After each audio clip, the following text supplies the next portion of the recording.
So for this video, I wanted to take a little bit of a dive into Constructed, and this is going to be some rather low-level Constructed because, as you guys may or may not know, I only very recently started playing MTG Arena, so I have no ranking really on the ladder. I'm still in Bronze, and I don't really have the collection to support some of the high-tier meta decks, but I felt like this might be a good time to showcase some budget builds that might help you out if you are just starting the game. And the other night I was playing Arena, and then I threw a host over to Breanna Lee Tan. She is another content creator. She was playing a list that I thought was very interesting. This is a budget Izzet list. It's very like burn / tempo oriented, and it looked a lot of fun. So I thought I would showcase that. I'm going to put a link in the description to where she has posted her list. There's also, when you go to that link, a follow-up link to her Twitch if you want to check her out as well. I thought she was very fun to watch, very kind. And essentially, it's a list that focuses pretty heavily on the Cinderwind here, and then a lot of just traditional like burn and or tempo options. One thing I want to note, my list is not 100% the same as hers. Her list does run one Fiery Cannonade, and I just don't own one, so right now I'm substituting it for one Gutter Snipe because they both cost the same, so I don't have to worry about messing with mana ratios or anything. And while hers is a more defensive option, this is slightly more aggressive because it's another body and represents potentially more burst. But otherwise, the list is pretty much the same here. Like I said, there's going to be a link in the description if you want to check it out. It is very budget friendly. The lands that it runs are rares, and then it runs 2 risk factors. Everything else is commons and uncommons, so it is light on the wallet. So with that in mind, we're going to go ahead and, as I said, jump on the ladder, play some games to see how this performs. And final disclaimer as I am jumping to the ladder is, again, this is low-level ladder because, as you can see, my Constructed rank here is Bronze Tier 3.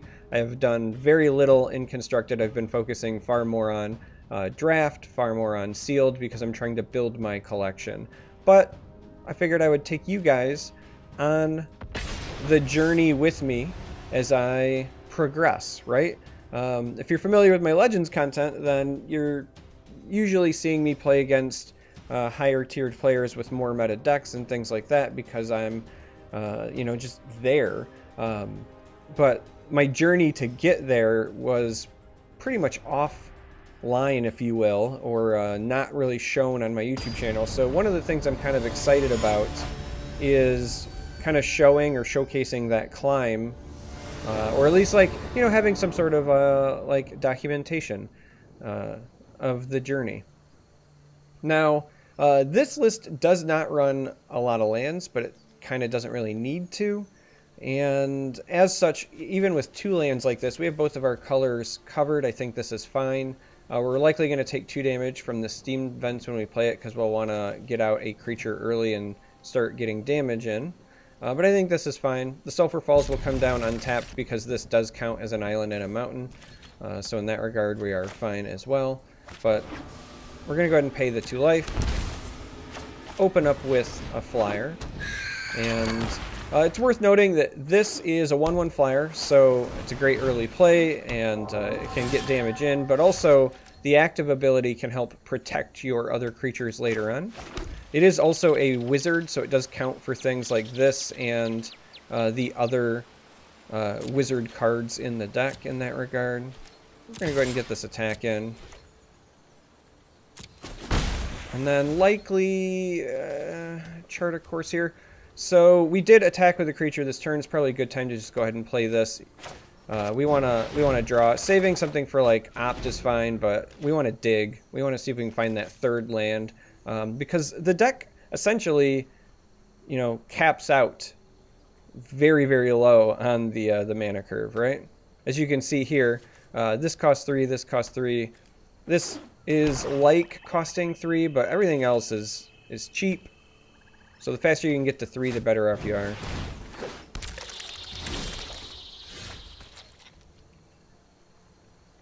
Alright, so here, because again, we're kind of playing tempo and we want to push through, we want to take advantage of the fact that they are tapped out. So we're going to go ahead and shock this. And then we're going to go ahead and get our attack in as well.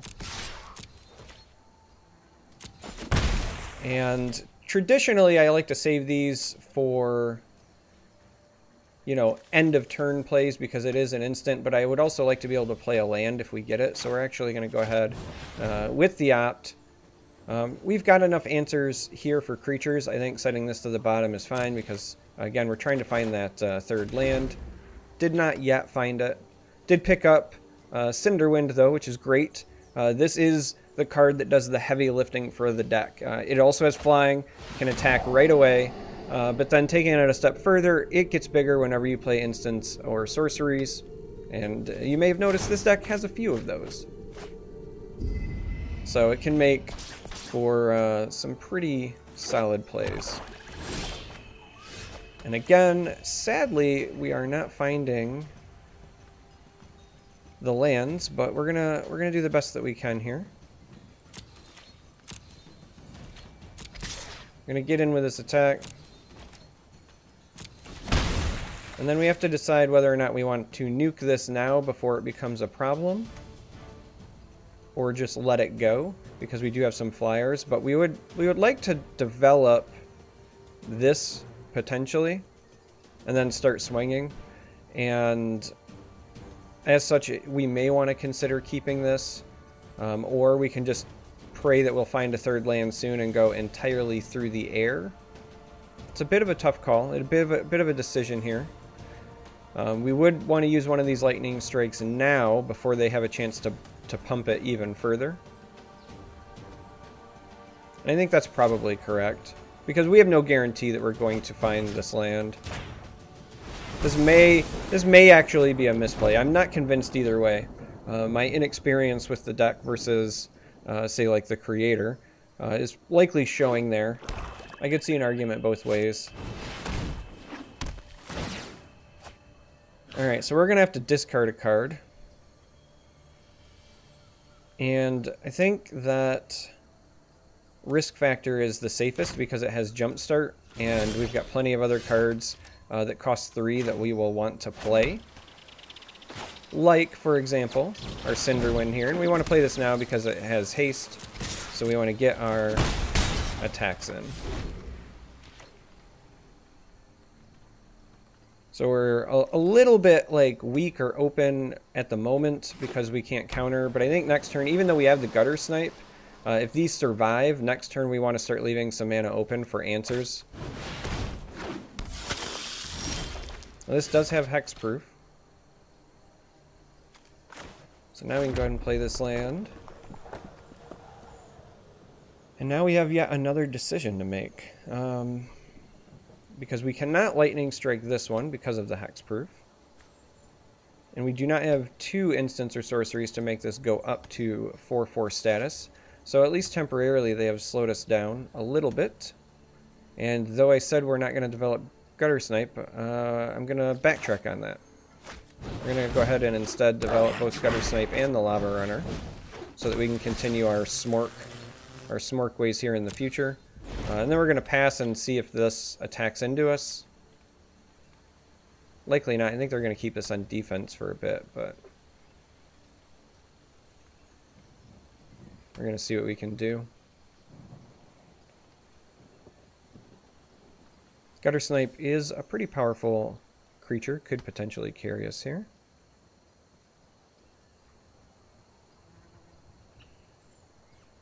This is going to be an interesting decision. We might end up pitching this Wizard's Retort just to play the Risk Factor. Alright, so there's a lot going on here. Whenever it deals combat damage to a player, aka me, they look at the top 3 cards in my library, exile 1 of it face down, put the rest in my graveyard.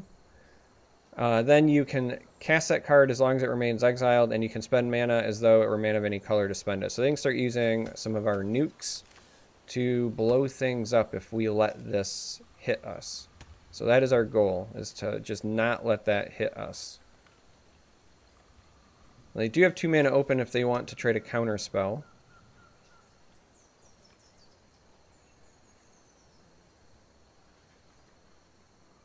ideally we had wanted to play this. Now we still could play this, and then if they let us draw cards, maybe we find like a shock to try to target this.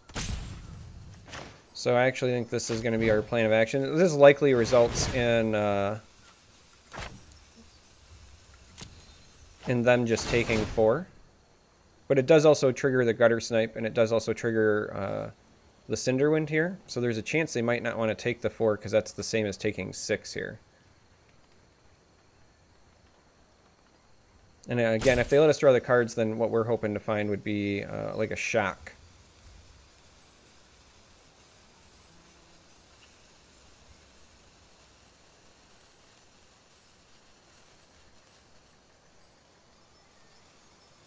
Our opponent taking their time, trying to figure something out. And they are going to target our Gutter Snipe. Now, the trigger is still on the stack, so we're going to let that go.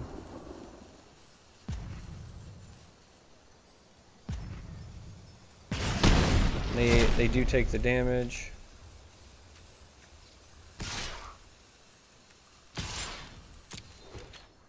And then we're going to go ahead and attack there. It is also worth noting Cinderwind is wizards, right? So it did actually buff everything here. Now there was an argument to be made about maybe, for example, we could have sacrificed this with this left to save the Gutter Snipe, but them, like, just letting that happen, letting this potentially block here so they can't nuke our creatures, and then we have 5 burst in hand. This just feels like the more conservative play. And when I say field, I guess I meant felt. Apparently I can't talk at the moment, but the point is, this was the more conservative line of play. And I'm okay with that. Because this represents a blocker, and if it doesn't block, then that means they removed it, and if they removed it, they spent mana to do so, which means they're less likely to have mana to play the card they get from us.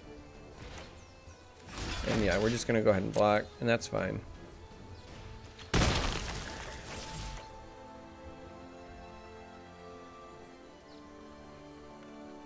That's fine, that's fine. They have 3 mana left, and the more they play, the better it is for us. Now they have no blue open, so we no longer have to worry about counter spells.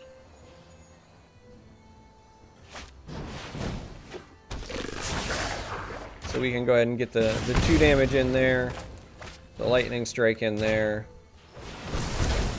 and there you have it. There is 1 win. So we're going to go ahead and play another game, just so we can see if we can recreate the magic, see how this thing plays. Alright, so here we go. Game 2 with this deck. We have the Steam Vents and the Mountain. Again, 2 lands is probably okay with this because as you noticed from the first game, we kind of tap out. Wizard's Retort ends up being the only thing we can't play in our hand, so we're going to go ahead and keep this. Just like last game, we're gonna take some damage from the Steam Vents, but we do want to get our creature out. It's interesting, both games we've ended up with the Retort in hand, and it's the only double blue card in the deck. But that's okay. And there's our other 1-drop. So we're gonna go ahead and play this. Get our attack in first. And then we're gonna follow up with the Pyromancer because it's more aggressive than the Lava Runner. Even more so because we have no instants or sorcery cards in the discard pile yet.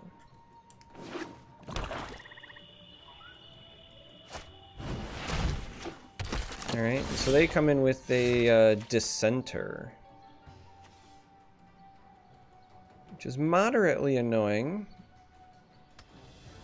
I'm not going to lie.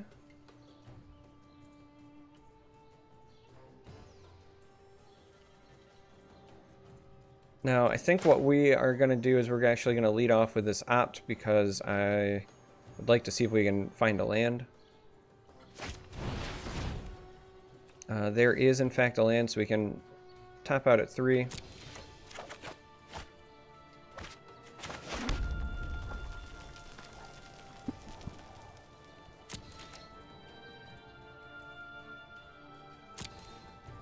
We're just going to swing with the flyer for now until we can figure out what we want to do about that.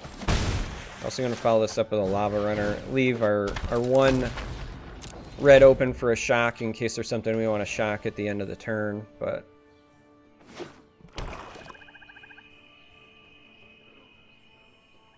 lava runner in theory blocks against this and can start attacking into it, and then if they just chump block to then create the 2/2, then we can shock that and then push through more the following turn. So that's the logic behind that reasoning. And we're just going to pass. Oh, okay. So yeah, we will happily block here. Now they might have a combat trick that ends up just killing this, but I suspect that they just really want the token. And again, that's fine.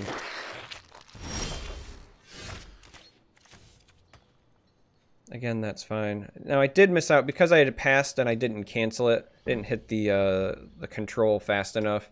I missed shocking this at the end of the turn. Bit of a play mistake.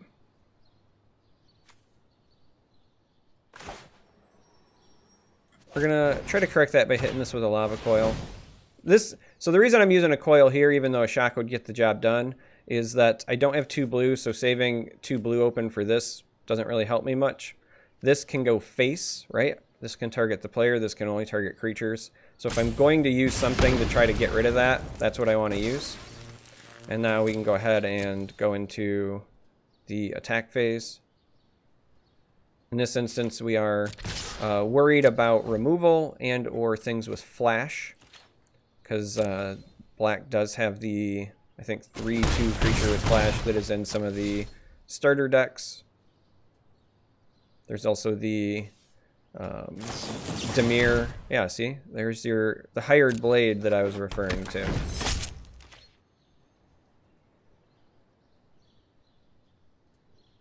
Now again, keep in mind, these are not, you know, meta decks we're running into. I'm in the bronze area, so I understand that this is probably going to be performing better than it looks, but it is worth noting that the person that I borrowed this deck from was playing this in Platinum, I believe.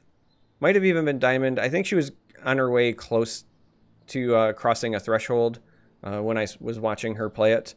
So I guess my point is that this is a very budget-friendly list that you can play not just through bronze, but at least well up into platinum. So I like it. It fits my playstyle. It's very like tempo oriented. You know, get early value and then use like removal to kind of clear the path for your early snowbally creatures. And again, like I just like that style of play. So anyway, hopefully you enjoyed the deck. Got to see a little bit of it. I might play more of it on future videos as well. But anyway, thanks for watching, and I hope to catch you in the next video.